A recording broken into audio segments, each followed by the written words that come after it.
हर घर के आंगन में तुलसी बड़ी महान है। जिस घर में यह तुलसी रहती वह घर स्वर्ग समान है। गन्ने के मंडप सजाएंगे हम, शालिग्राम तुलसी का विवाह रचाएंगे हम। आप भी होना खुशियों में शामिल, एकादशी का पर्व मिलकर मनाएंगे हम। आप सभी को देवउठनी एकादशी की बहुत बहुत शुभकामनाएं। देवउठान एकादशी का व्रत बहुत ही महत्वपूर्ण और फलदायक माना जाता है। देवउठान एकादशी साल भर की सभी एकादशी व्रतों में सबसे प्रमुख एकादशियों में से एक है। हर साल कार्तिक मास के शुक्ल पक्ष तिथि पर देवउठान एकादशी का व्रत रखा जाता है। मान्यता है इस दिन भगवान श्री हरि विष्णु अपनी 4 महीने की योग निद्रा का त्याग कर जागृत होते हैं और इस बार साल 2025 में 2 नवंबर को देवउठान एकादशी का व्रत रखा जाएगा।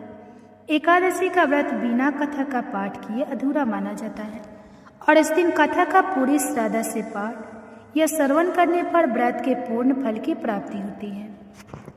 तो आज की इस वीडियो में आप सभी सुनेंगे एकादशी व्रत की प्रमुख कथाएं, साथ ही आप सुनेंगे देवउठाने का एक प्रमुख प्रचलित गीत भी और सबसे अंत में एकादशी माता की आरती भी आप सुनेंगे।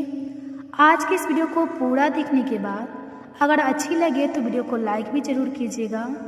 एक बार एक राजा था, उसके राज्य में प्रजा हर प्रकार से सुखी थी। वह राजा भगवान विष्णु का परम भक्त था और नियम पूर्वक एकादशी का व्रत रखा करता था। एकादशी के दिन उस राजा के राज्य में कोई भी अन्न ग्रहण नहीं करता था। यहाँ तक कि कोई भी उस दिन ना तो अन्न खरीदता और ना ही कोई बेचता था, सभी फलाहार करते थे। एक बार भगवान ने राजा की परीक्षा लेनी चाहिए, तब भगवान श्री हरि एक सुंदर रूप धारण करके सड़क किनारे बैठ गए। तभी राजा उधर से निकला और सुंदरी को देखकर चकित रह गया। फिर राजा ने उससे पूछा, हे सुंदरी, तुम हो कौन और इस तरह यहाँ क्यों बैठे? तब सुंदरी स्त्री बने भगवान बोले, राजन, मैं बेसहारा हूँ। इस नगर में कोई मेरा जाना पहचाना नहीं है, मैं किससे सहायता मांगूं? राजा तो इसके रूप पर मोहित हो गया।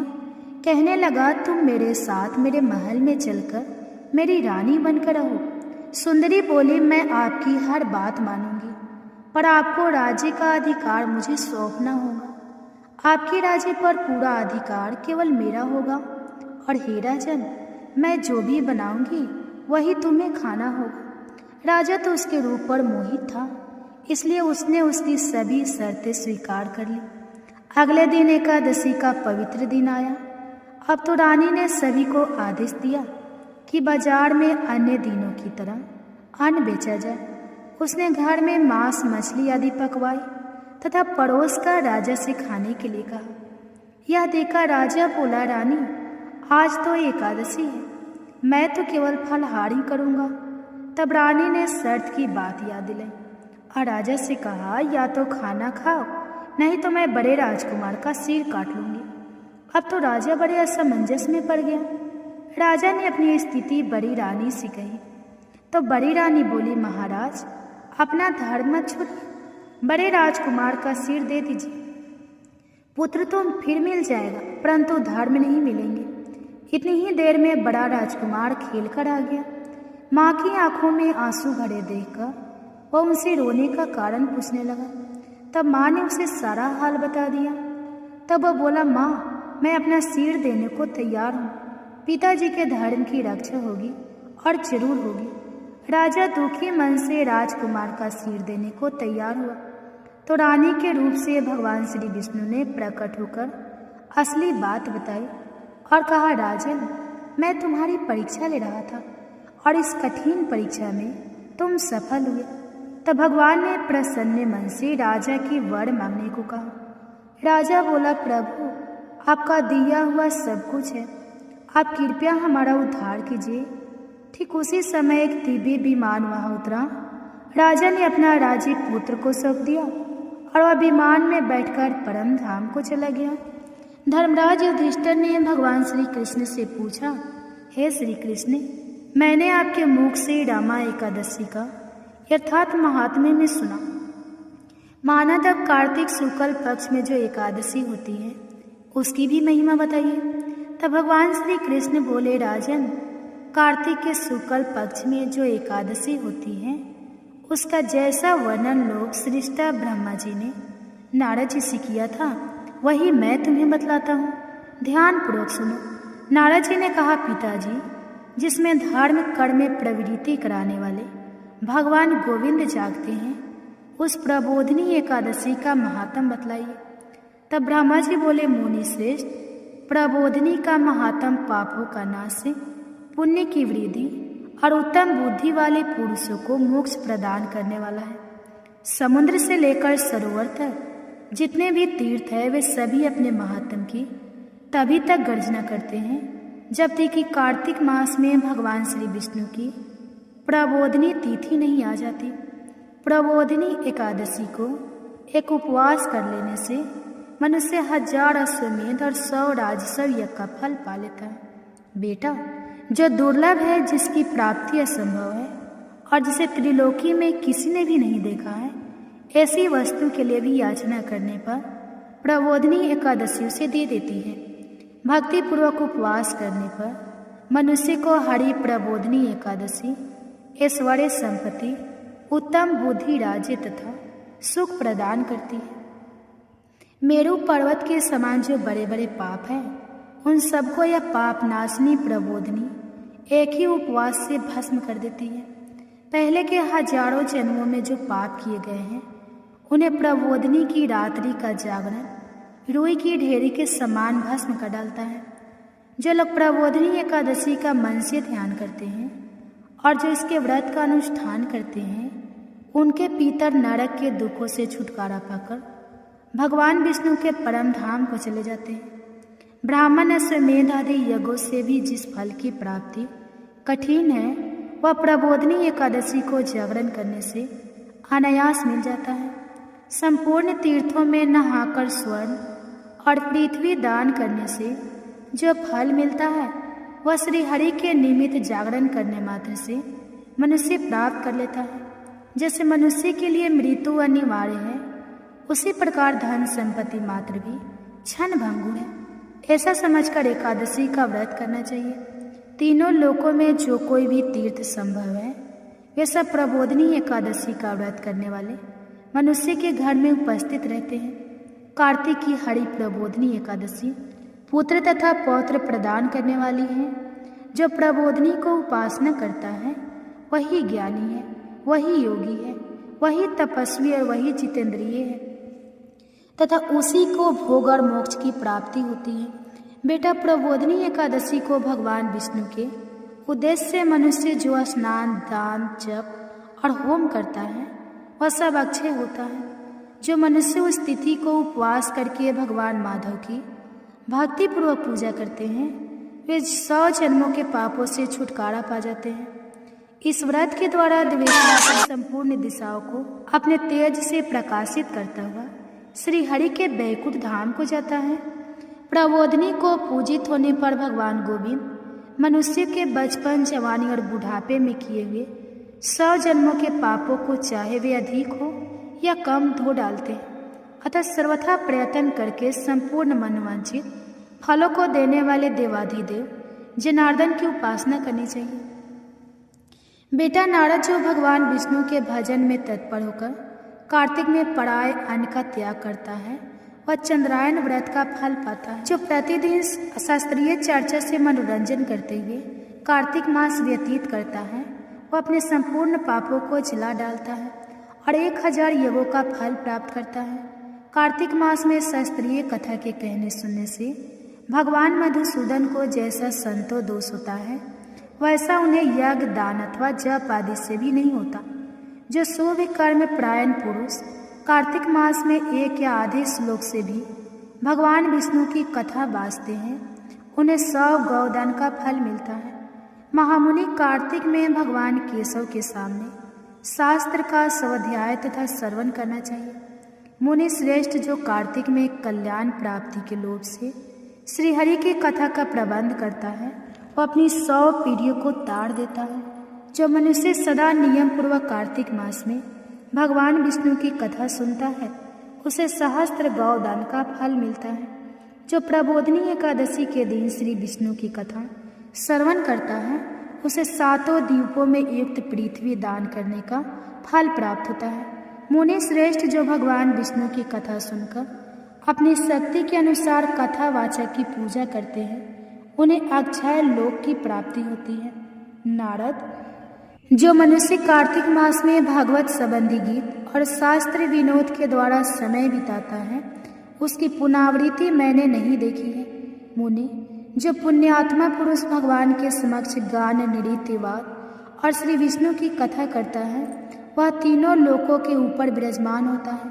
मुनि श्रेष्ठ, कार्तिक की प्रबोधिनी एकादशी के दिन बहुत से फल, फूल, कपूर, अर्गजा और कुमकुम के द्वारा श्री हरि की पूजा करनी चाहिए। एकादशी आने पर धन की कंजूसी नहीं करनी चाहिए क्योंकि उस दिन दान आदि करने से असंख्य पुण्य की प्राप्ति होती है। प्रबोधिनी को जागरण के समय शंख में जल लेकर फल तथा नाना प्रकार के द्रव्य के साथ श्री जनार्दन को अर्घ्य देना चाहिए। संपूर्ण तीर्थों में स्नान करने और सब प्रकार के दान देने से जो फल मिलता है वही प्रबोधिनी एकादशी को अर्घ्य देने से करोड़ गुना होकर प्राप्त होता है। देवर्षि अर्घ्य देने के पश्चात भोजन, आच्छादन और दक्षिणा आदि के द्वारा भगवान विष्णु की प्रसन्नता के लिए गुरु की भी पूजा करनी चाहिए। जो मनुष्य उस दिन श्रीमद् भागवत की कथा सुनता अथवा पुराण का पाठ करता है उसे एक एक अक्षर पर कपिला दान का फल मिलता है। मुनि श्रेष्ठ, कार्तिक में जो मनुष्य अपनी शक्ति के अनुसार शास्त्रोक्त रीति से वैष्णव व्रत अर्थात एकादशी का पालन करता है उसकी मुक्ति अविचल है। केतकी के एक पत्ते से पूजित होने पर भगवान गरुड़ ध्वज 1000 वर्ष तक अत्यंत तृप्त रहते हैं। 13 वर्षों जो अगस्त के फूलों से भगवान जनार्दन की पूजा करता है उसके दर्शन मात्र से नरक की अग्नि बुझ जाती है। वस्त, जो कार्तिक मास में भगवान जनार्दन को तुलसी के पत्र और पुष्प अर्पण करते हैं उनका जन्म भर का किया हुआ सारा पाप भस्म हो जाता है। मुनि, जो प्रतिदिन दर्शन, स्पर्श, ध्यान, नाम कीर्तन, सत्वन, अर्पण, सिंचन, नित्य पूजन और नमस्कार के द्वारा तुलसी में 9 प्रकार की भक्ति करते हैं वे कोटि सहस्त्र युगों तक पुण्य का विस्तार करते हैं। नारद, सब प्रकार के फूलों और पत्तों को चढ़ाने से जो फल मिलता है वह कार्तिक मास में केवल तुलसी के एक पत्ते से ही मिल जाता है। कार्तिक मास आया, देख प्रतिदिन नियम पूर्वक तुलसी के कोमल पत्तों से महाविष्णु श्री जनार्दन का पूजन करना चाहिए। 100 यज्ञों द्वारा देवताओं का योजन करने और अनेक प्रकार के दान देने से जो पुण्य होता है वह कार्तिक में तुलसी दल मात्र से केशव की पूजा करने पर प्राप्त हो जाता है।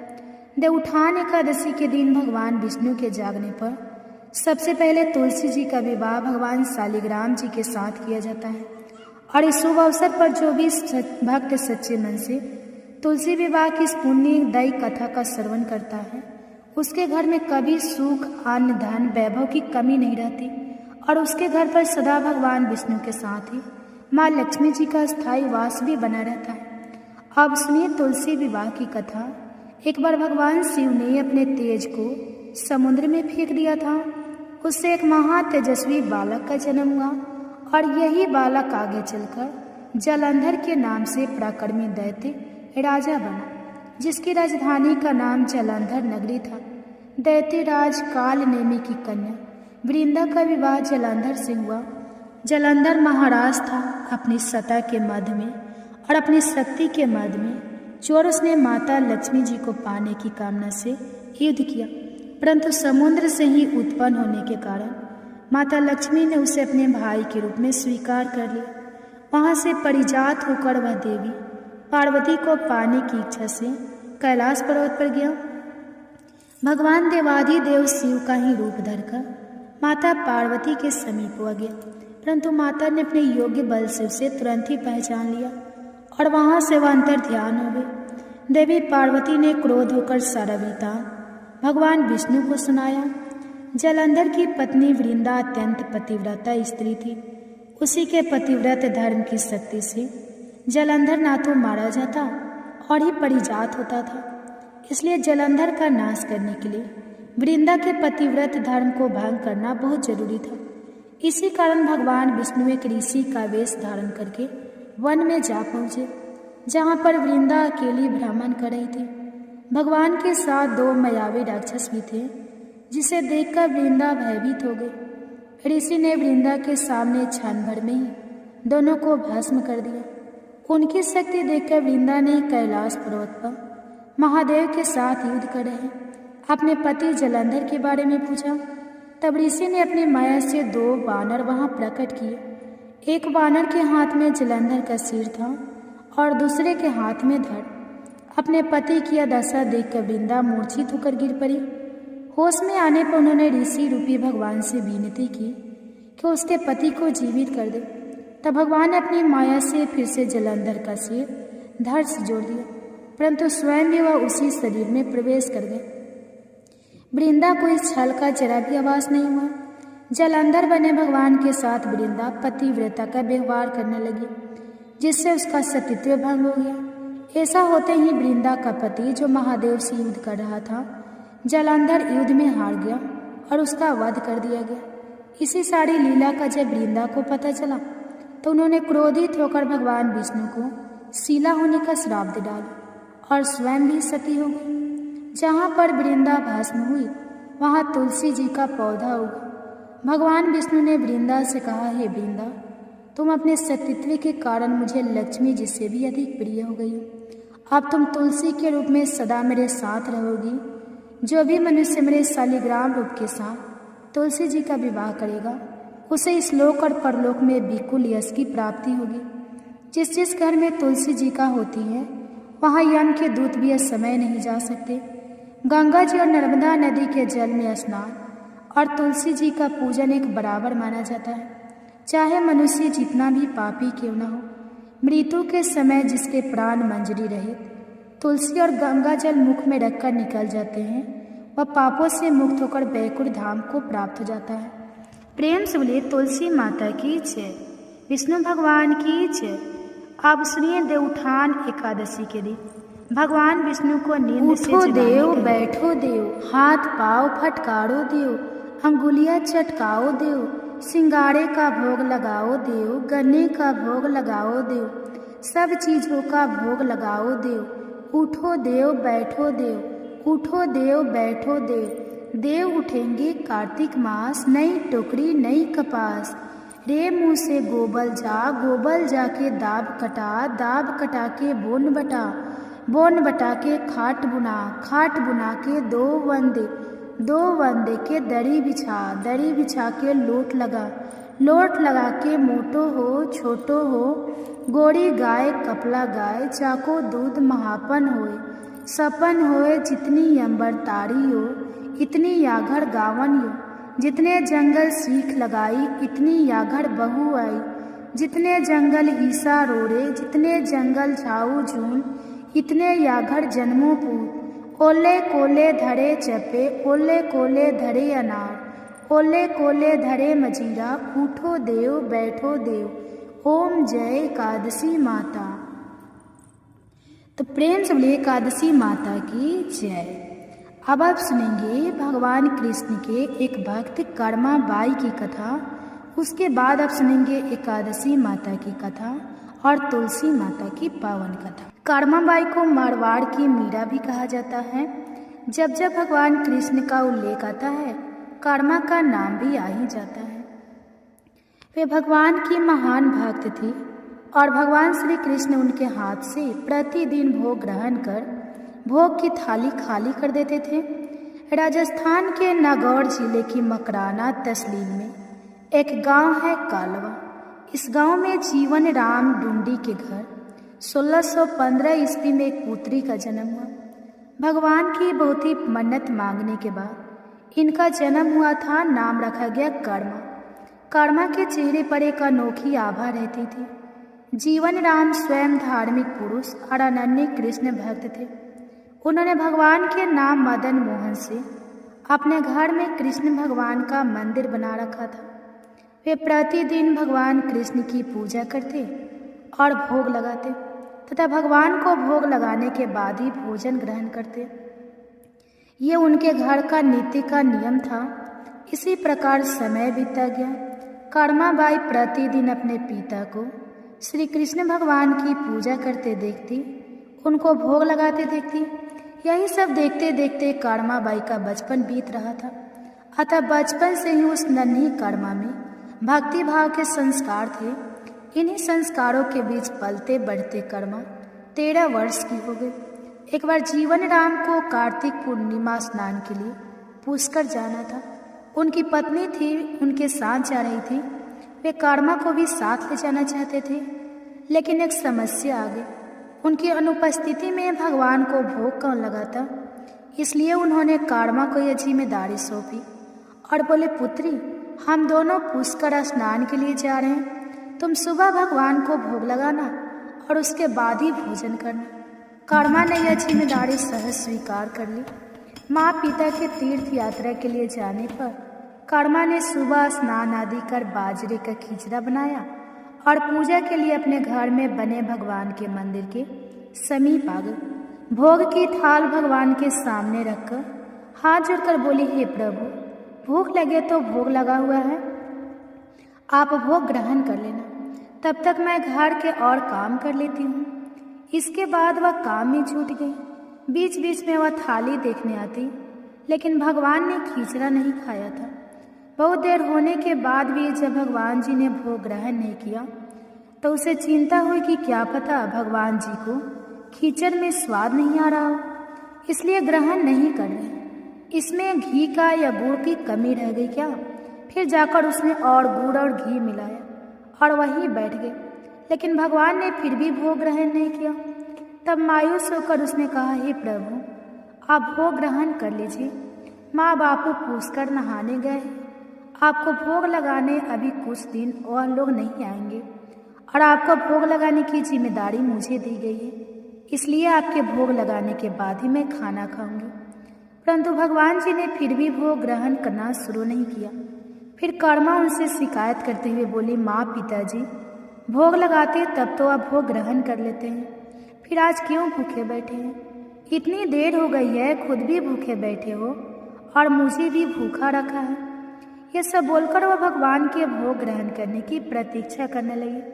परंतु यह क्या, अब तो सुबह से दोपहर समाप्त हो चली, शाम हो चली थी। भूखी कर्मा अब रुए सो गई और दुखी होकर रोते हुए बोली, हे भगवान जी, आप ग्रहण कर लीजिए भोग, आज मैं भी भूखी रह जाऊंगी। अतः कान्हा के काठ की मूर्ति से आवाज आई, कान्हा। कान्हा बोले, कर्मा, तुमने पट बंद किया ही नहीं तो मैं भोग कैसे ग्रहण करूं? यह सुनकर कर्मा ने पट खींचकर ओट कर दी। भगवान श्री कृष्ण ने खींचड़ का भोग ग्रहण किया और थाली पूरी खाली हो गई। कर्मा ने पलटकर देखा तो भोग की थाली में तो भोग ही नहीं बचा था। तब कर्मा बोली, भगवान जी, इतनी सी बात थी तो पहले बता देते, खुद भी भूखे रहे और मुझे भी भूखी रखा। इसके बाद कर्मा ने खिचड़ा खाया। अब तो प्रतिदिन कर्मा खिचड़ा बनाती और भगवान जी भोग ग्रहण करने आते। इसी बीच उसे लगने लगा कि उसे सबसे पहले भगवान को भोग लगा देना चाहिए, क्या पता उन्हें जल्दी भूख लग जाती हो। साफ सफाई नहाने धोने के कारण भगवान के भोग में देर हो जाती हो। फिर वह सबसे पहले उठकर भोग बनाती और प्रभु को भोग लगा लेती। फिर ने दिन भर के काम करती। कुछ दिनों बाद उसके माता पिता तीर्थ से लौटे। आते ही पिता ने अपनी लाडली पुत्री से पूछा, पुत्री, तुमने किसी भी दिन भगवान को भूखा तो नहीं रखा? कर्मा बोली, नहीं पिताजी, मैंने भगवान जी को प्रतिदिन भोग लगाया। फिर जब माँ रसोई घर में गई तो देखा जाते समय तो गुड़ का मटका पूरा भरा था, अब खाली कैसे हो गया? उन्होंने कर्मा को बुलाया और पूछा, पुत्री, गुड़ कहाँ है? कर्मा ने बताया कि रोज भगवान श्री कृष्ण उसके पास आते और खीचड़ का भोग ग्रहण करते, कहीं मिठास कम न हो जाए, इसलिए खीचड़ में गुड़ को ज़्यादा डाल दिया। उसने पहले दिन हुई परेशानी के बारे में भी बता दिया। कर्मा ने कहा, भगवान जी ने बहुत देर तक ग्रहण ही नहीं किया था, भोग नहीं ग्रहण किया, फिर पट बंद करने पर किया। यह सुनकर माता पिता चकित रह गए। वे जिन ईश्वर के आशीर्वाद हेतु इतनी दूर तीर्थ यात्रा पर गए थे, जिन्हें पाने के लिए लोग ना जाने क्या क्या करते हैं, कहाँ कहाँ ढूंढते हैं, वे भगवान उनकी बेटी के हाथ से उनके घर में खींचड़ा खाते हैं। यह कैसे संभव है? उन्हें चिंता भी हुई कि बेटी बावली तो नहीं हो गई है। यह भी सोच लिया कि क्या पता कर्मा ने ही पूरा गुड़ खा लिया हो। इस पर कर्मा ने कहा, अगर आपको यकीन नहीं है तो कल देख लीजिएगा, मैं खुद भगवान को भोग लगाऊंगी। इस आश्चर्य से वे रात भर सो नहीं पाए। दूसरे दिन कर्मा ने खींचड़ा बनाया और मंदिर में भोग की थाली रखकर पट बंद कर दिया और बोली, हे भगवान जी, यह लोग नहीं मान रहे हैं कि मैंने आपको ही गुड़ खिलाया है। अब भोग खाकर अब स्वयं सिद्ध कर दीजिए। भक्त की पुकार सुन भगवान को तो आना ही था और कान्हा जी खींचड़ा खाने आ गए। जब पट खुला तो जीवन राम और उनकी पत्नी आश्चर्यचकित थे कि भोग की थाली में भोग बचा ही नहीं है। फिर कर्मा का जीवन प्रतिदिन भोग लगाते ही निकला। जब उनके माता पिता नहीं रहे तब वे एक दिन अपने कान्हा की मूर्ति साथ लेकर तीर्थ यात्रा के लिए निकल पड़ी। परंतु भगवान की कृपा से उन्हें हर दिन खींचड़ा बनाने की सामग्री मिली जाती और वे प्रतिदिन कान्हा को खींचड़ा खिला लेती। तीर्थ यात्रा करती हुई देवी कर्मा भगवान जगन्नाथ की नगरी पहुंच गई और वहीं रहने का मन बना लिया। वहाँ भी रोज भगवान को खींचड़ का भोग लगाती और पट बंद कर देती। भगवान भी प्रतिदिन उनके भोग को ग्रहण करते। जिस दिन उन्होंने पहली बार जगन्नाथपुरी में खींचड़ा बनाया, उसी दिन उनके पास से जा रहे एक बालक ने उनसे कहा, माता, घी की बड़ी अच्छी सुगंध आ रही है, क्या भोजन बचा है? देवी कर्मा ने कहा, हाँ बालक, बचा है, तुम बैठो, मैं तुम्हें देती हूँ। यह कहकर देवी कर्मा ने उस बालक के लिए भी खींचड़ा लगा दिया। बालक पूरे मन से स्वाद लेकर खा रहा था। देवी कर्मा को यह देखकर सुख की अनुभूति हो रही थी। उस बालक ने खाते खाते पूछा, माता, क्या मैं कल आऊँगा तो भी मुझे खींचड़ा खिलाओगी? यह सुनकर देवी कर्मा मुस्कुराई और बोली, हाँ बेटा, तुम यदि प्रतिदिन आओगे तो मैं प्रतिदिन तुम्हें खींचड़ा खिलाऊंगी। तुम निसंकोच अपना यह सुनकर बालक प्रसन्न हुआ और प्रतिदिन देवी कर्मा के पास खींचड़ा खाने आया करता था। एक दिन जब वह बालक खाना खाकर जा ही रहा था, तभी उसने देखा कि एक साधु बाबा वहां आकर देवी कर्मा से कह रहे थे कि हे देवी, आप बहुत धार्मिक महिला हैं, भगवान को प्रतिदिन भोग लगाकर खाती है, परंतु इन सब के भी कुछ नियम होते हैं। आपको बिना नहाए ऐसा नहीं करना चाहिए। आप तो भगवान की परम भक्त लगती है। सो हे देवी, प्रतिदिन साफ सफाई करने के बाद नहा धोकर ही भगवान का भोग बनाया करें और लगाया करें। यह सुनकर देवी कर्मा ने उनको हाथ जोड़कर प्रणाम किया और कहा कि साधु बाबा, आप जैसा कह रहे हैं मैं वैसा ही करूँगी। मैं इस बात से जानती थी कि फिर साधु बाबा वहाँ से चले गए। अगले दिन से देवी कर्मा साफ सफाई कर नहा धोकर भोग बनाने लगे, परंतु अब भोग बनाने में देरी हो जाती और जब तक भोग नहीं लगता उस बालक को भी भोजन नहीं मिलता। बालक आकर माता से कहता, माता, देर हो रही है, भूख लगी है, भोजन दो माता। माता कहती है, थोड़ी देर रुक जा लल्ला, मैं दे रही हूँ। बालक जल्दी जल्दी खाकर भाग जाता। कुछ दिन ऐसे बीते, परंतु यह कौन जानता था कि वह बालक साक्षात भगवान जगन्नाथ है, जो प्रतिदिन बालक का रूप धर कर्माबाई के हाथ से बना खींचड़ा खाने आते थे। इतने दिनों में जब जगन्नाथ मंदिर में भगवान का पट भोग के लिए खुलता तो भगवान के मुख पर खींचड़ का जूठन लगा होता। एक दिन पुजारी ने मुस्कुराते हुए मन ही मन कहा, हे प्रभु, आपकी लीला भी अब परंपरा है।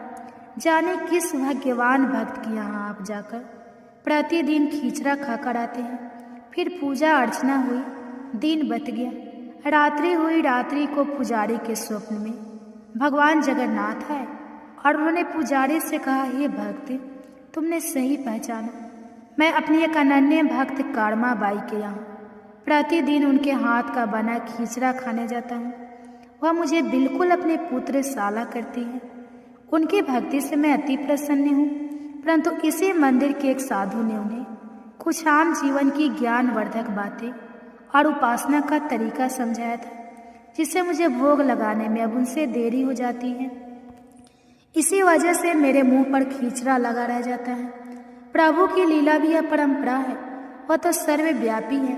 एक ही समय अलग अलग स्थानों पर हो संकेते हैं, परंतु मुख पर खींचड़ा लगाने की लीला उन्होंने इसलिए रची ताकि पुजारी के मन में प्रश्न उठे।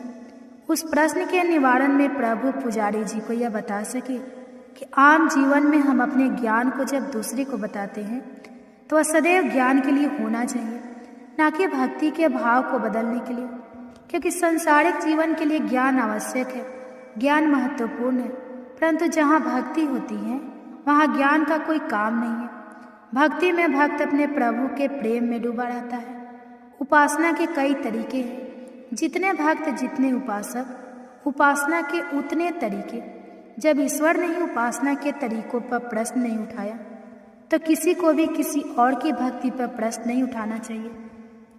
साधु गलत नहीं थे, साधु अपने ज्ञान के हिसाब से ही कार्य कर रहे थे, वह सही थे, परंतु उन्हें यह नहीं पता था कि जो महिला प्रभु को बिना नहाए खाना देती है उसका भाव सिर्फ इतना था कि मेरे प्रभु को जल्दी खाना मिल जाए, वे भूखे ना रह जाए, और यह प्रेम भाव प्रभु के लिए हर नियम से ऊपर था।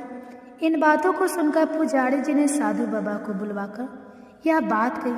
साधु बाबा को भी अपनी गलती का एहसास हुआ कि वह भगवान और भक्त के बीच में आ रहे थे, और उन्होंने बिना समय गवाए माता कर्मा के पास जाकर कहा, हे देवी, आप जैसे प्रभु को पहले भोग लगाती थी वैसे ही लगाइए। मैं आपकी भक्ति नहीं समझ पाया, इसलिए मुझे क्षमा करें।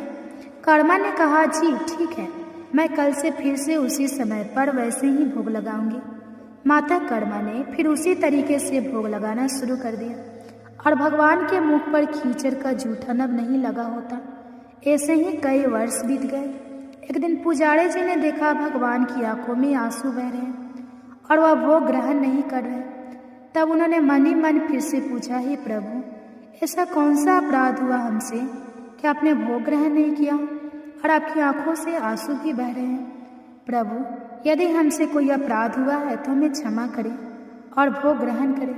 आपके भक्तजन प्रसाद के लिए प्रतीक्षा कर रहे हैं। फिर क्या था, भक्त वत्सल प्रभु ने प्रसाद ग्रहण कर लिया, परंतु प्रभु के भोग देर से ग्रहण करने की बात और उनकी आंखों से आंसू बहने की बात पूरी प्रजा में तेजी से फैल गई। यह बात महाराज तक जा पहुंची। महाराज अति शीघ्र मंदिर पहुंचे और वे पुजारी जी से विचार विमर्श करने लगे। फिर इन दोनों ने भगवान के पास हाथ जोड़कर विनती की कि प्रभु, कृपा हमें बताए कि इस बात का क्या संदेश है। रात्रि पहर जब वह सो रहे थे तब भगवान राजा के सपने में आए और उन्होंने कहा कि मेरी एक अनन्य भक्त थी, कर्मा बाई, जो प्रतिदिन मुझे खिचड़ी का भोग लगाती थी और मैं प्रतिदिन उनके यहाँ बालक रूप में जाकर खाया करता था, परंतु आज उन्होंने अपने अंतिम श्वास लिए और मुझ में सदैव के लिए लीन हो गई। अब मुझे बालक की तरह प्रेम कर कौन खिचड़ा खिलाएगा? यह सुन महाराज ने सपने में ही भगवान से कहा, प्रभु, आज से प्रतिदिन आपके भोग में कर्माबाई का खिचड़ा भी चढ़ेगा। यही सपना उन्होंने अपने दरबार में सुनाया और उसी दिन से भगवान जगन्नाथ के भोग में कर्माबाई का खिचड़ा भी चढ़ने लगा। यह थी भक्त कर्माबाई की कथा और उनके खींचड़ से जुड़ी प्रभु की लीला की। एक बार एक राज्य में एक राजा रहा करता था। राजा बहुत ही बुद्धिमान और बलशाली था। राजा सदा ही अपनी प्रजा का बहुत अच्छे से ध्यान रखता था। प्रजा भी राजा को बहुत पसंद करती थी। राजा की 2 बेटियां थीं। राजा अपनी दोनों बेटियों से बहुत प्रेम करता था। राजा की छोटी बेटी देखने में बहुत सुंदर और आकर्षित थी और राजा की बड़ी बेटी छोटी बेटी के मुकाबले थोड़ी कम सुंदर थी। राजा की छोटी बेटी माता की पूजा किया करती थी और सभी लोग राजा की छोटी बेटी से बहुत प्रेम करते थे और बहुत प्रशंसा किया करते थे।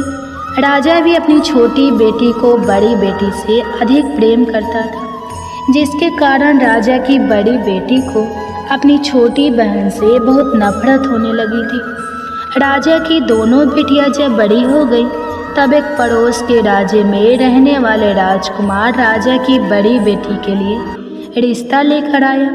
लेकिन जैसे ही उस राजकुमार की नज़रें राजा की छोटी बेटी पर पड़ी तो वह राजकुमार राजा की छोटी बेटी पर आकर्षित हो गया और छोटी बेटी से पहली नज़र में प्रेम करने लगा। उस राजकुमार ने राजा की बड़ी बेटी के साथ विवाह करने से मना कर दिया और उसने राजा से कहा कि मैं आपकी छोटी बेटी से विवाह करना चाहता हूँ। यह सब देखकर राजा की बड़ी बेटी अपनी छोटी बहन से बहुत क्रोधित हो गई और राजा की बड़ी बेटी ने अपनी छोटी बहन को अपना सबसे बड़ा दुश्मन मान लिया।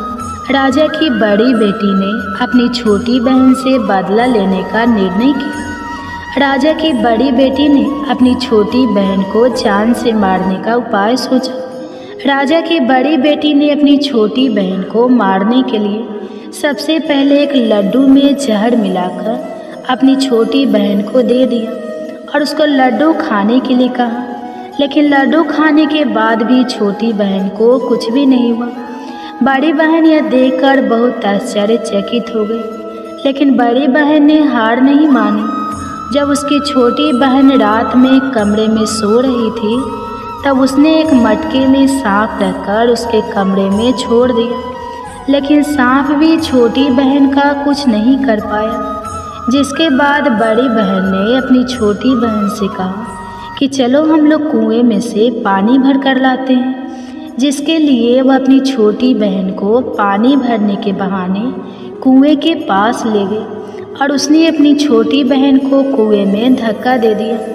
लेकिन छोटी बहन को तब भी कुछ नहीं हुआ, क्योंकि हर बार ग्यारस माता उसकी रक्षा कर रही थी और उधर बड़ी बहन अपने सारे प्रयास के बाद भी असफल हो रही थी, जिससे वह बहुत क्रोधित हो गई और फिर उसने अपनी छोटी बहन के पास जाकर उसे प्रश्न किया कि मेरी छोटी बहन, क्या तुमको पता है कि भगवान ने सबको मृत्यु एक निश्चित समय पर लिखी हुई है और कैसे तुम्हारी या मेरी मृत्यु होगी, क्या यह तुम जानती हो? तब छोटी बहन ने अपनी बड़ी बहन को बताया कि हाँ दीदी, मैं तो जानती हूँ मेरी मृत्यु कैसे होगी।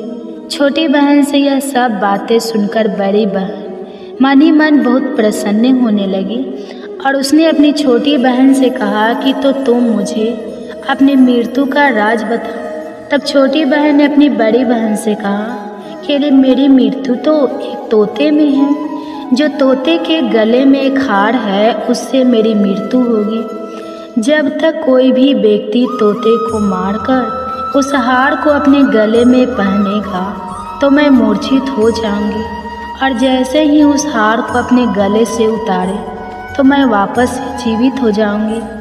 अपनी छोटी बहन की मृत्यु का राज जानकर बड़ी बहन बहुत खुश हुई और उसने अपनी छोटी बहन को मारने के लिए उसके पालतू तोते को ढूंढना शुरू कर दिया। और छोटी बहन को इस बात का आभास हो गया था कि कोई उसकी जान लेना चाहता है, जिसके लिए वो अपने पिताजी के पास गई और उसने अपने पिताजी से कहा कि पिताजी, मेरी मृत्यु के बाद आप मुझे मत जलाइएगा, आप मुझे अपनी पुरानी वाली हवेली में एक पलंग में लेटाकर छोड़ दीजिएगा। अपनी छोटी लड़की की यह बातें सुनकर राजा बहुत आश्चर्यचकित हो गया। राजा ने अपनी छोटी बेटी से पूछा कि बेटी, तुम यह क्या कह रही हो? तब राजा की छोटी बेटी ने बताया कि पिताजी, समय किसी के लिए नहीं रुकता है, क्या कब किसको हो जाए इसका किसी को कुछ नहीं पता। फिर राजा ने अपनी छोटी बेटी से कहा कि तुम ऐसी बातें क्यों करती हो? 2-3 दिन के बाद तो तुम्हारा विवाह है।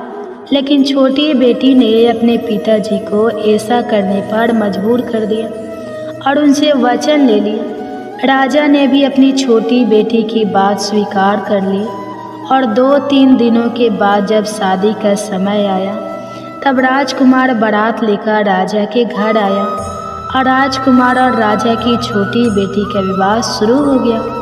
जैसे ही राजा की छोटी बेटी राजकुमार के साथ फेरे लेना शुरू हुई तो उसकी बड़ी बहन अपनी छोटी बहन के कमरे में जाकर उसके तोते को पकड़ लेती है और उसको जान से मार देती है। तोते के गले में जो हार था उसको अपने गले में धारण कर लेती है और जैसे ही बड़ी बहन उस हार को अपने गले में धारण करती है तो उधर छोटी बहन 3.5 फेरे ले पाती है और वहीं पर बेहोश होकर गिर जाती है। जिसके बाद राजा ने बड़े बड़े दार्द हकीमों को बुलाया और अपनी छोटी बेटी का इलाज करने के लिए कहा। राजा की बात सुनकर जब वैद्य ने छोटी बेटी को देखा तो राजा को बताया कि आपकी छोटी बेटी ना तो जीवित है और ना मरी हुई है। ऐसा मैं पहली बार देख रहा हूँ। राजा ने वैद्य और हाकिम को यह बात बाहर बताने से मना कर दिया और उनको कहा कि अगर तुमने यह बात किसी को बाहर बताई तो हम तुमको फांसी दे देंगे। अपनी छोटी बेटी को पुराने महल में जाकर एक पलंग में लेटा दिया और वहाँ पर कुछ सैनिकों को तैनात कर दिया। इसके बाद राजा वापस अपने महल पर आ गया। राजा की बड़ी बेटी अपने पिताजी के पास आई और कहने लगी कि पिताजी, अगर यह शादी संपन्न नहीं हुई तो आपकी इज्जत का क्या होगा? आप कहे तो मैं आपकी इज्जत बचाने के लिए राजकुमार से शादी करने के लिए तैयार हूँ। जिसके बाद राजा ने अपनी बड़ी बेटी की बात मान ली और राजा ने बड़ी बेटी को छोटी बेटी के कपड़े पहनाकर मंडप में भेज दिया। लेकिन राजकुमार यह जान गया कि यह राजा की छोटी बेटी नहीं है बल्कि यह राजा की बड़ी बेटी है। लेकिन जब राजकुमार ने शादी करने से मना किया तो सभी लोगों ने राजकुमार को विवश करके राजा की बड़ी बेटी से बचे हुए फेरों को संपन्न करा दिया और विवाह संपन्न हुआ। जिसके बाद राजकुमार राजा की बड़ी बेटी को अपने महल में ले गया। विवाह होने के बाद राजकुमार उससे ना तो बात करता था, ना उसे पसंद करता था और ना ही उसके आसपास भटकता था। और राजकुमार ने यह फैसला लिया था कि वह अपनी प्रेमिका को ढूंढ कर रहेगा और यह जान कर रहेगा कि उसके साथ क्या हुआ है। एक दिन राजकुमार अपने घोड़े पर सवार होकर राजा के पुराने महल के पास पहुंचा, जहां पर उसने कुछ सैनिकों को देखा। महल के पास पहुंचकर राजकुमार ने जब महल को ध्यान से देखा तो वह समझ गया कि यह तो हमारे ससुर जी का महल है। तब राजकुमार ने सैनिकों से पूछा कि तुम लोग यहाँ क्या कर रहे हो और इस महल के अंदर उस पलंग में कौन लेटा है। जिसके बाद सैनिकों ने बताया कि यहाँ पर राजा की छोटी बेटी लेटी है। यह सुनकर राजकुमार बहुत प्रसन्न हो गया और वह तुरंत अपनी प्रेमिका के पास पहुँच गया और उसकी सेवा करने लगा। जैसे ही रात हुई तो राजा की छोटी बेटी उठकर खड़ी हो गई। राजकुमार यह देखकर बहुत खुश हो गया और उसने अपनी प्रेमिका से पूछा कि तुम यहाँ क्या कर रही हो?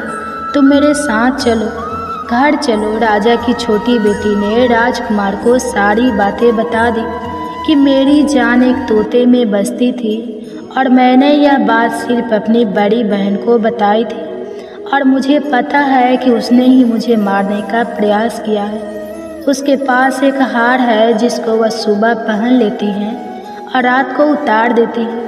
जब तक वह हार को पहन कर रखती है तब तक मैं मूर्छित रहती हूँ और जैसे ही वह हार को उतार देती है तो मैं जीवित हो जाती हूँ और जब तक मेरी बड़ी बहन के पास वह हार रहेगा तब तक मैं ऐसे ही जीवित और मूर्छित होती रहूँगी।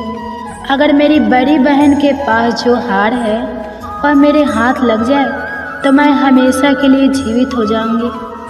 राजकुमार यह सब बातें सुनकर राजा की छोटी बेटी के पास रहने का निर्णय लेता है और उसने अपने बचे हुए सारे फेरे उस पलंग में लेटी हुई राजकुमार की छोटी बेटी के साथ ले लिए और अपना विवाह पूर्ण कर लिया और वहीं पर वह रहने लगा। देखते ही देखते कुछ समय में राजा की छोटी बेटी और राजकुमार की पत्नी गर्भवती हो गई। एक दिन राजकुमार को किसी काम से बाहर जाना पड़ा। तब छोटी बहन के पेट में बहुत तेज से दर्द होने लगा। जिसके बाद उसने माता का आह्वान किया। जिसके बाद वहाँ माता प्रकट हुई और उन्होंने अपने भक्तों के दर्द को दूर किया और एक पुत्र की प्राप्ति करवाई। और वहीं पर अचानक से राजकुमार भी आ गया।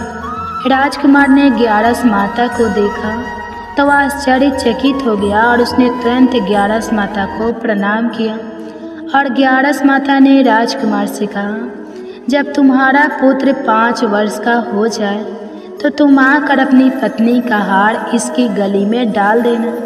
और देखते ही देखते राजकुमार और राजा की छोटी बेटी का पुत्र 5 वर्ष का हो जाता है। तो राजकुमार अपने बेटे से कहता है कि बेटा, मैं कुछ काम से बाहर जा रहा हूँ, तुम अपनी माता का ध्यान रखना, और वहाँ से चला जाता है। राजा को बाहर निकलता देखकर बड़ी बहन के सैनिक देख लेते हैं और बड़ी बहन को जाकर सारी बातें बता देते हैं। जिसके बाद बड़ी बहन अपनी छोटी बहन के पुत्र को वहाँ से उठवा लेती है और उसको मरवा देती है। छोटी बेटी के पुत्र के 2 टुकड़े करवा देती है। पहला टुकड़ा चक्के के पास छुपा देती है और दूसरा टुकड़ा अपने पलंग के नीचे रख लेती है। अब ग्यारस माता भिखारी का रूप लेकर आती हैं और एक भिखारी का रूप रखकर बड़ी बहन के पास चली जाती है। जिसके बाद वहाँ पर भिक्षा मांगने लगती है। तो बड़ी बहन अपने सैनिकों से कहती है कि जाकर भिक्षा दे दो। लेकिन जैसे ही नौकर ग्यारस माता को भिक्षा देने के लिए आते हैं तो माता उन्हें मना कर देती है और कहती है कि मैं तुम्हारी महारानी से ही भिक्षा लूँगी। जिसके बाद बड़ी बहन स्वयं ही भिक्षा देने के लिए माता के पास आती है। तब माता एक बिल्ली का रूप लेकर उसके कमरे में चली जाती हैं और वहाँ पर छोटी बेटी के पुत्र के 2 टुकड़ों को आपस में जोड़ देती है और उसे जीवित कर देती है। फिर उसे वहाँ से ले जाती है। राजकुमार अपने बेटे को लेकर अपनी पत्नी के पास आ जाता है और उसे कहता है कि तुम इसका ध्यान रखना। अगर तुम इस बच्चे का अच्छे से ध्यान रखोगी तो मैं तुमसे बात करूँगा। एक दिन राजकुमार अपने बच्चे से कहता है कि तुम मम्मी से उनके गले का हार मांग लो। तो अपने पिता की बात मानकर राजकुमार का लड़का अपनी मम्मी के पास जाता है और कहता है कि मम्मी, मुझे तुम्हारा हार चाहिए। यह सुनकर पहले तो बड़ी बहन बहुत क्रोधित होती है, पर उसको याद आता है कि राजकुमार ने कहा था कि अगर मैं इस बच्चे का ध्यान अच्छे से रखूंगी तो वह मुझसे बात करेंगे। जिसके कारण वह हार उस बच्चे को दे देती है और वह तुरंत हार को ले जाकर अपने पिताजी को दे देता है। और तभी राजकुमार अपने बेटे को लेकर वहाँ से जाने लगता है और अपनी पत्नी से कहता है कि तुम हमारे लिए खाना बनाकर रखना, मैं शाम को आकर तुम्हारे साथ खाना खाऊंगा। और वह अपने बेटे को लेकर वहाँ से चला जाता है। जिसके बाद वह राजा के पास जाता है और उनको सारी बातें बता देता है। राजा अपनी बड़ी बेटी की यह करतूत सुनकर बहुत क्रोधित होते हैं और अपनी परवरिश पर ही दोष देने लगते हैं। राजकुमार को अपनी छोटी बेटी के साथ रहने के लिए आदेश दे देते हैं। इस प्रकार ग्यारस माता की कृपा से राजकुमार और राजा की छोटी बेटी सुखपूर्वक रहने लगी। प्रेम से बोलिए एकादशी माता की जय। प्रेम से बोलिए माता लक्ष्मी और भगवान विष्णु की जय, माता पार्वती और भगवान शंकर की जय। कथा के बाद अब आप आरती श्रवण कीजिए। ओम जय एकादशी माता, मैया जय एकादशी माता, विष्णु पूजा व्रत को धारण कर, विष्णु पूजा व्रत को धारण कर, शक्ति मुक्ति पाता।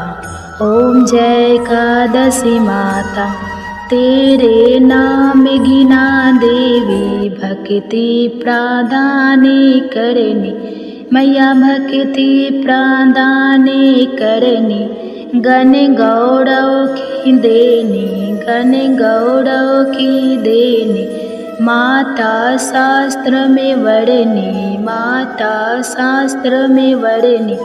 ओम जय एकादशी माता, मार्गशीर्ष की कृष्ण पक्ष की उत्पन्न विश्वरणी, जनमी मैया उत्पन्न विश्व तारे जनमी, शुक्ल पक्ष में हुई मोक्षदा, शुक्ल पक्ष में हुई मोक्षदा, मुक्ति दाता बन आई। ओम जय एकादशी माता, पौष की कृष्ण पक्ष की सफला नामक है, सफला नामक है। शुक्ल पक्ष में होए पुत्रदा आनंद अधिक रहे। ओम जय एकादशी माता नाम सटितिला माघ मास में कृष्ण पक्ष आवे मैया, कृष्ण पक्ष आवे।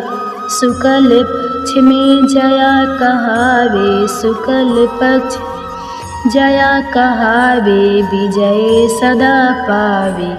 ओम जय एकादशी माता विजया फागुन कृष्ण पक्ष में शुक्ला आमल की मैया, शुक्ला आमल की मैया। पापे मोचनी कृष्ण पक्ष में चैत्र महाबली की।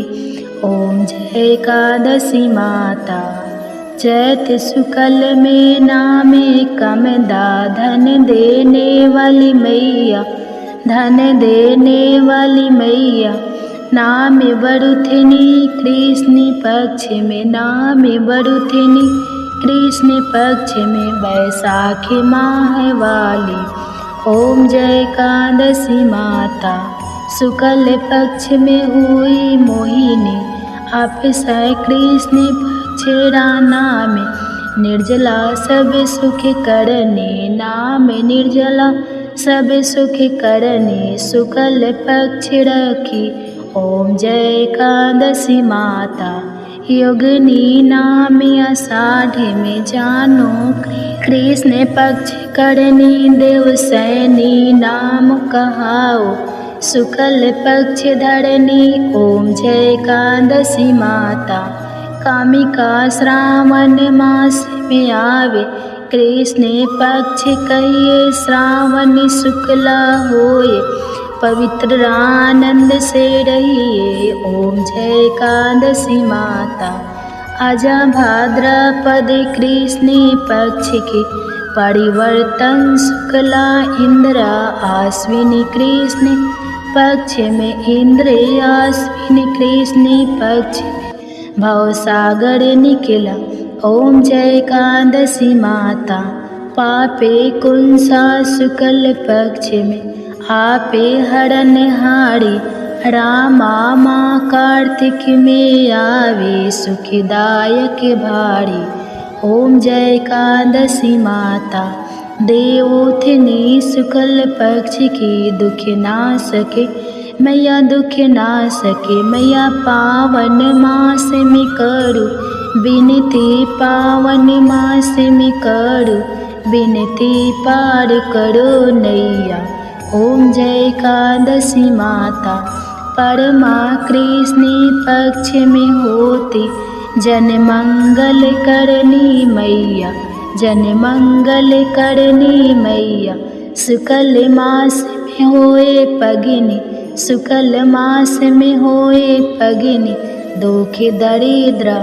ओम जय एकादशी माता जो कोई आरती एकादशी की भक्ति सहित गावे मैया, भक्ति सहित गावे।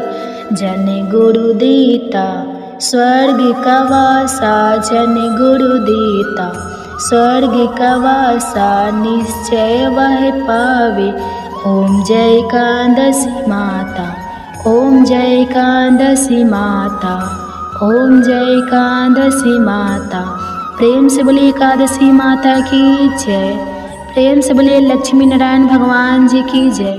आशा करती हूँ आप सभी का पुत्रदा एकादशी का व्रत सफल हो और भगवान श्री लक्ष्मी नारायण जी की कृपा आप और आपके पूरे परिवार पर सदा बनी रहे। आपको यह कथा पसंद आई हो तो वीडियो को लाइक करिएगा, शेयर करिएगा, कमेंट्स में भगवान श्री विष्णु जी और माता लक्ष्मी जी की जय लिखिएगा और चैनल को सब्सक्राइब कीजिएगा। जय श्री राधे राधे कृष्णा। प्रिय श्रोताओं, एकादशी के दिन एकादशी व्रत कथा के साथ ही 11 माता की कथा की भी अवश्य ही सुननी चाहिए। इससे व्रत का पूर्ण फल प्राप्त होता है। तो आइए सुनते हैं 11 माता की कथा। एकादशी भगवान श्री हरि विष्णु की साक्षात शक्ति है। जिस शक्ति ने उस असुर का वध किया जिससे भगवान भी जीत पाने में असमर्थ थे, उस शक्ति के आगे भला मनुष्य के पाप रूपी असुर कैसे टिक सकते हैं। जिस शक्ति ने देवताओं के कष्ट को हरकर उन्हें सुख दिया, वह प्राणी मात्र को क्या नहीं दे सकती। सुख, समृद्धि, शांति और मोक्ष समस्त सुख सहज ही प्राप्त हो जाते हैं। हे प्रिय भक्तों, 11 माता की भक्ति में इतनी शक्ति है कि जिसके प्रभाव से मनुष्य को सहज ही सभी प्रकार के सुख प्राप्त होते हैं और अंत समय में मोक्ष की प्राप्ति होती है। 11 माता की कथा के अनुसार सतयुग में एक महाभयंकर दैत्य हुआ करता था। उस दैत्य का नाम था मूढ़। उस दैत्य ने इंद्र आदि सभी देवताओं पर विजय प्राप्त करके उन्हें उनके पद से हटा दिया था। तब इंद्र आदि देवताओं ने भगवान शंकर से प्रार्थना की कि हे भोलेनाथ, हम सभी देवता मूढ़ दैत्य के अत्याचारों से दुखी होकर मृत्यु लोक में अपना जीवन व्यतीत कर रहे हैं। राक्षस के भय से हम बहुत दुख और कष्ट भोग रहे हैं। मैं स्वयं बहुत दुखी और भयभीत हूँ। अन्य देवताओं की तो बात ही क्या करें। इसलिए हे कैलाशपति, कृपा करके आप मूढ़ दैत्य के अत्याचार से बचाने का कोई उपाय बताइए। हे प्रिय भक्तों, देवराज इंद्र की प्रार्थना सुनकर भगवान शंकर ने कहा, हे देवेंद्र, आप भगवान श्री हरि विष्णु की शरण में जाइए। मधु कैटभ का संहार करने वाले भगवान श्री हरि विष्णु देवताओं को अवश्य ही इस भय से मुक्त करेंगे। भगवान शंकर के आदेश के अनुसार इंद्र तथा अन्य सभी देवता शेर सागर गए, जहाँ पर भगवान श्री हरि विष्णु शेष शैया पर विराजमान थे। इंद्र सहित सभी देवताओं ने भगवान श्री हरि विष्णु को देखा और उनके सामने उपस्थित होकर उनकी स्तुति करने लगे। देवता कहने लगे, हे तीनों लोकों के स्वामी, आप स्तुति करने योग्य हैं। हम सभी देवताओं का आपको कोटि कोटि प्रणाम है। हे दैत्यों के सहारा, हम आपकी शरण में हैं, आप हमारी रक्षा करें। हे त्रिलोकपति, हम सभी देवता दैत्यों के अत्याचार से भयभीत होकर आपकी शरण में आए हैं। इस समय दैत्यों ने हमें स्वर्ग से निकाल दिया है और हम सभी देवता बड़ी ही दयनीय स्थिति में मृत्यु लोक में घूम रहे हैं। अब आप ही हमारे रक्षक हैं, हमारी रक्षा करें। हे जगन्नाथ, आप हमारी रक्षा करें। देवताओं की करुण पुकार सुनकर भगवान श्री हरि विष्णु बोले, हे देवगो, कौन सा दैत्य है जिसने देवताओं को जीत लिया है? आप सभी देवक किसके भय से पृथ्वी लोक में भटक रहे हैं? क्या वह दैत्य इतना बलवान है जिसने इंद्र सहित सभी देवताओं को जीत लिया है? तुम निर्भय होकर मुझे सब हाल बताओ। भगवान श्री हरि विष्णु के स्नेहमय वचनों को सुनकर देवेंद्र ने कहा, हे प्रभु, प्राचीन काल में ब्रह्मा वंश में उत्पन्न हुआ नारी जंगम नाम का एक असुर था, जिसका मूढ़ नामक एक पुत्र है जो चंद्रवर्ती नामक नगरी में निवास करता है, जिसने अपने बल के मृत्यु लोक और देवलोक को जीत लिया है और सभी देवताओं को देवलोक से निकालकर अपने दैत्य कुल के असुरों को इंद्र, अग्नि, यम, वरुण और चंद्रमा आदि सभी को लोकपाल बना दिया है। वह स्वयं सूर्य बनकर पृथ्वी को तापता है और स्वयं मेघ बनकर जल की वर्षा करता है। इसलिए आप इस बलशाली भयानक असुर का संहार करके देवताओं की रक्षा करें। देवेंद्र के मुख से ऐसे वचन सुनकर भगवान श्री हरि विष्णु बोले, हे देवताओं, मैं आपके शत्रु का शीघ्र ही संहार करूँगा। आप सभी इसी समय मेरे साथ चंद्रवर्ती नगरी चलिए। देवताओं की पुकार पर भगवान श्री हरि विष्णु तुरंत ही उनके साथ चल पड़े और उधर दैत्यराज मूढ़ ने अपने तेज से जान लिया था कि भगवान श्री हरि विष्णु युद्ध की इच्छा से उसकी राजधानी में आ रहे हैं। इसलिए अपने राक्षस योद्धाओं के साथ वह भी युद्ध भूमि में आकर गरजने लगा और देखते ही देखते युद्ध प्रारंभ हो गया। युद्ध शुरू होने पर अनगिनत असुर अपने अस्त्र शस्त्रों के धारण करके देवताओं से युद्ध करने लगे, लेकिन देवता तो पहले से ही डरे हुए थे। वह अधिक देर तक राक्षसों का सामना ना कर सके और भाग खड़े हुए। तब भगवान श्री हरि विष्णु स्वयं युद्ध भूमि में आ गए। दैत्य पहले से भी ज़्यादा जोश में भरकर भगवान श्री हरि विष्णु से युद्ध करने लगा। वे अपने अस्त्र शस्त्रों से उन पर भयानक प्रहार करने लगा। दैत्यों के आक्रमण वारों को श्री हरि विष्णु अपने चक्र और गदा के प्रहारों से नष्ट करने लगे। इस युद्ध में अनेक दैत्य सदा के लिए मृत्यु की गोद में समा गए, किंतु दैत्यराज मूढ़ भगवान विष्णु के साथ निश्चल भाव से युद्ध करता रहा। उसका तो जैसे अभी बाल था, बांका नहीं हुआ था। वह बिना डरे युद्ध कर रहा था। भगवान विष्णु मूर्ख को मारने के लिए जिन जिन शास्त्रों का प्रयोग करते, वे सब उसके तेज से नष्ट होकर उस पर पुष्पों के समान गिरने लगते। अनेक अस्त्र शस्त्रों का प्रयोग करने पर भी भगवान श्री हरि विष्णु उसे जीत ना सके। तब वे आपस में मिल युद्ध करने लगे। भगवान श्री हरि विष्णु ससुर से देवताओं के लिए सहस्त्र वर्षों तक युद्ध करते रहे, किंतु उस असुर से जीत ना सके। अंत में भगवान विष्णु शांत होकर विश्राम करने की इच्छा से बद्रिका आश्रम स्थित 38 कोस लंबे एक द्वार वाली हेमवती नाम की एक गुफा में प्रवेश कर गए। उस गुफा में भगवान ने शयन किया। भगवान विष्णु के पीछे वह दैत्य भी चला गया। भगवान श्री हरि विष्णु को सोता हुआ देखकर वह दैत्य उन्हें मारने को तैयार हुआ। वह सोच रहा था कि आज तो मैं अपने चीर शत्रु को मारकर हमेशा हमेशा के लिए निशक्तंठ हो जाऊंगा, लेकिन उसकी यह इच्छा पूर्ण ना हो सकी, क्योंकि उसी समय भगवान श्री हरि विष्णु की देह से एक दिव्य वस्त्र धारण किए हुए एक अत्यंत मोहिनी देवी उत्पन्न और राक्षस को ललकार कर उससे युद्ध करने लगी। उस देवी को देखकर राक्षस को घोर आश्चर्य हुआ और वह सोचने लगा कि यह ऐसी दिव्य कन्या कहाँ से उत्पन्न हुई, और फिर वह असुर उस कन्या से लगातार युद्ध करता रहा। कुछ समय बीतने पर उस देवी ने क्रोध में आकर उस दैत्य के अस्त्र शस्त्रों के टुकड़े टुकड़े कर दिए। अब तो उस दैत्य को बड़ा ही क्रोध आया और वह सारी मर्यादाएं भंग करके उस देवी के मल्ल युद्ध करने लगा। उस तेजस्वी कन्या ने उसको धक्का मारकर मूर्छित कर दिया और उसकी मूर्छा टूटने से पूर्व ही उसका सिर काटकर धड़ से अलग कर दिया, और सिर कटते ही वह असुर पृथ्वी पर गिरकर मृत्यु को प्राप्त हुआ। और बाकी बचे हुए असुर अपने राजा का ऐसा दुखद अंत देखकर भयभीत होकर पाताल लोक में भाग गए। भगवान श्री हरि विष्णु जब निद्रा से जागे तो उस असुर को मरा हुआ देखकर उन्हें घोर आश्चर्य हुआ और वे सोचने लगे कि इस महाबली को किसने मारा है। तब वह तेजस्वी कन्या श्री हरि से हाथ जोड़कर बोली, हे जगदीश्वर, यह असुर आपको मारने को तत्पर था।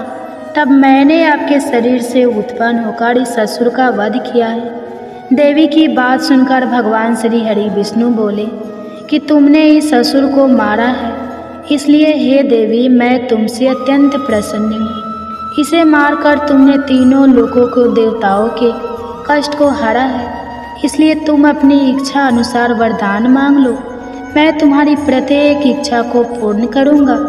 भगवान की बात सुनकर वह देवी बोली कि हे प्रभु, मुझे यह वरदान दीजिए कि जो भी मनुष्य या देव मेरा व्रत करे उसके सभी पाप नष्ट हो जाए और अंत में उसे स्वर्ग लोक की प्राप्ति हो।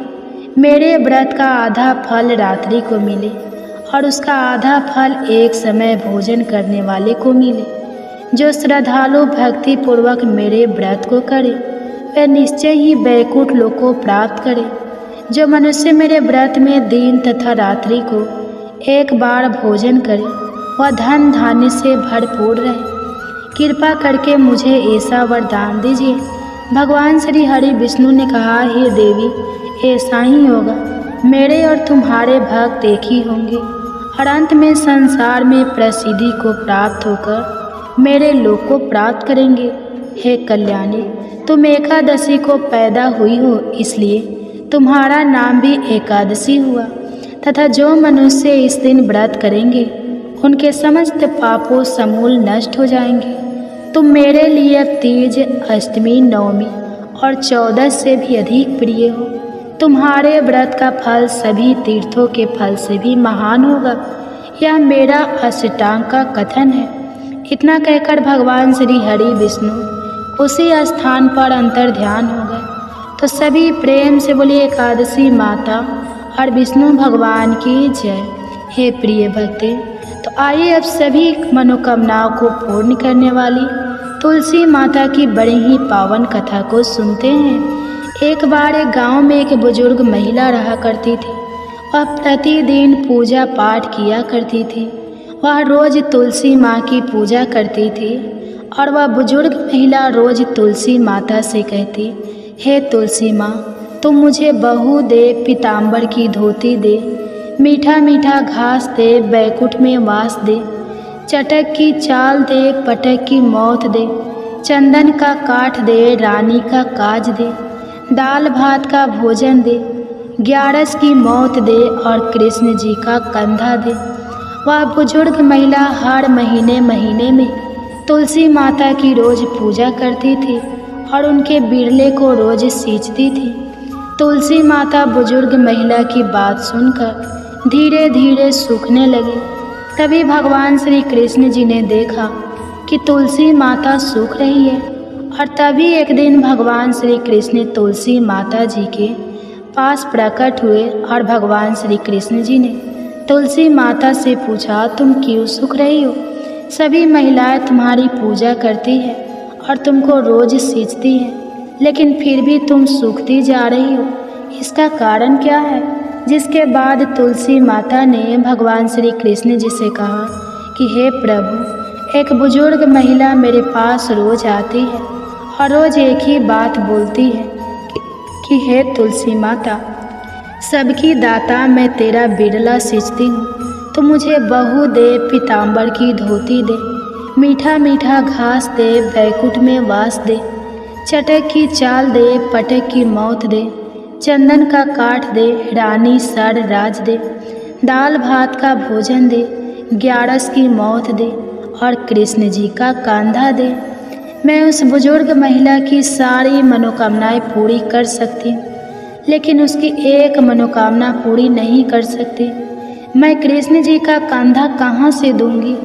भगवान श्री कृष्ण जी तुलसी माता की यह बात सुनकर जोर जोर से हंसने लगे और फिर भगवान श्री कृष्ण जी ने तुलसी माता जी से कहा कि तुम चिंता मत करो, जब वह बुजुर्ग महिला की मृत्यु होगी तब मौके पर मैं और आप ही कंधा दे देंगे। आप सुबह जब वह पूजा करने आए तब कह देना कि सब कुछ तुम्हें मिल जाएगा। कुछ दिनों बाद वह वृद्ध महिला ठोकर खाकर रास्ते में गिरकर मर गई। पूरे गांव के सभी लोग आए और उस महिला को सभी लोग धर्मात्मा मानते थे। उसको तुलसी जी की डकुरी कहते थे। उसके परिवार में कोई भी नहीं था, इसलिए गांव वालों ने ही उसके अंतिम संस्कार करने की योजना बनाई और उसे नहलाकर जब बैकुंठी पर बैठाने के लिए उसे उठाने लगे तो उसका मृत शरीर इतना भारी हो गया था कि उसे कोई उठा नहीं पाया। यह सब देखकर वहाँ के सभी लोग तरह तरह की बातें करने लगे और कहने लगे कि यह इतना पूजा पाठ करती थी, हर समय माला फेरती थी, इसलिए यह इतनी भारी हो गई है। वही पूरे गांव में चर्चा होने लगी कि डोकरी माई कोई भक्ति नहीं करती थी या छल कपट करती थी। हम जिसे धर्मात्मा समझते थे वह पापी है जो कि किसी से भी नहीं उठ पा रही है। यह इसके कर्मों की सजा है। इधर भगवान ने सोचा कि मेरे भक्तों की निंदा हो रही है, इसलिए भगवान ने बूढ़े ब्राह्मण का वेश धारण करके वहाँ पर आए और वहाँ पर जितने भी लोग इकट्ठे हुए थे उनसे पूछने लगे कि यहाँ पर इतनी भीड़ क्यों लगी है, जिससे लोग कहने लगे कि यह डोकरी माई मर गई है और पाप इतना था कि इससे यह उठ ही नहीं पा रही है। सब उठाकर थक गए। तब ब्राह्मण जी ने कहा कि मुझे एक बार डोकरी के कानों में कहने दो, फिर वह देखो कैसे उठती है। तो सभी लोगों ने कहा कि आप भी प्रयास करके देख लीजिए। तब भगवान ने उस वृद्ध महिला के कानों में कहा कि हे डोकरी माई, देखो मैं आ गया।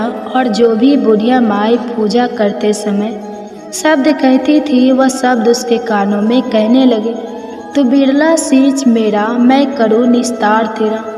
डोकरी माई बहू ले, बेटी ले, पोता ले, लड्डू ले, पीताम्बर की धोती ले, गहना ले, घी का घड़ा ले, मीठा मीठा खीर खीर और पूड़ी ले, दाल भात का भोजन ले, धन दौलत ले, बेटा पोता को काम ले, तुलसी का पत्ता ले, मुंह में गंगा जल ले, 11 माता को दीन ले, श्री कृष्ण जी का कंधा ले।